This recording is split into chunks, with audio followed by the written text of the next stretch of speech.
Have you ever really stopped to think about what makes Bitcoin, well, valuable? It might seem super complicated, but honestly, it all boils down to one single incredibly powerful rule that's baked right into its code. So let's unpack that.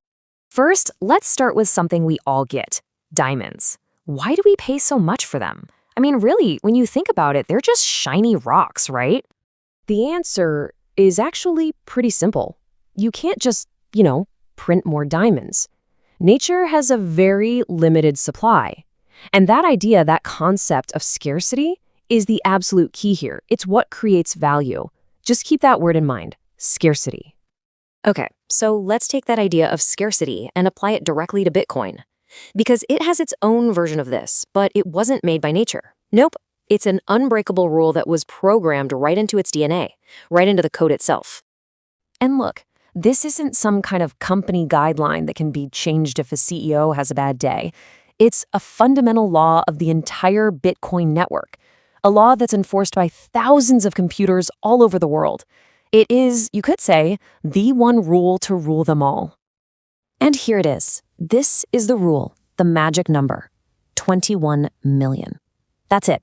There will only ever be 21 million Bitcoin in existence, not 21 million and one, ever. In the world of economics, this is what's known as a fixed supply. And this is huge, because unlike the money we're used to, there isn't a government or a central bank that can just wake up one morning and decide, hey, let's print a bunch more. That 21 million number, it is absolute, it's final. Right, so you're probably thinking, okay, but we're not at 21 million yet, so where do the new ones come from, and how does the whole system stay scarce? Well, this is where the genius of the supply countdown comes into play. It's a really brilliant piece of design. So here's a quick rundown. New coins get created as a reward for folks we call miners. These are the people running powerful computers that secure the whole network. But here's the really clever part. Roughly every 4 years, the reward they get for their work gets cut in half. That event is called the halving. And it means that as time goes on, fewer and fewer new Bitcoin enter the system, which makes them more and more rare. This process is designed to continue until the very last fraction of a Bitcoin is mined, which is expected to happen around the year 2140. So why is this so important? This idea of a fixed, predictable supply that actually slows down over time. Well, to really get it, you have to compare it to the traditional money that's probably in your wallet right now. And trust me, this is where you'll see the massive difference. It really is a tale of two systems. On one side, you've got Bitcoin. Its supply is finite. We know the exact number, 21 million. It's predictable and it's totally transparent. On the other side, you have traditional currencies. Their supply, potentially unlimited. It's controlled by central banks who can and do create more whenever they decide it's necessary. This is exactly why some people view Bitcoin as a protection against inflation. While one system's supply can be diluted, the other is mathematically guaranteed to become scarcer. It's a fundamentally different way of thinking about money. Okay, so let's bring it all home. We have this scarce digital thing with a supply that's set in stone, or, well, set in code. What does that actually mean for its value?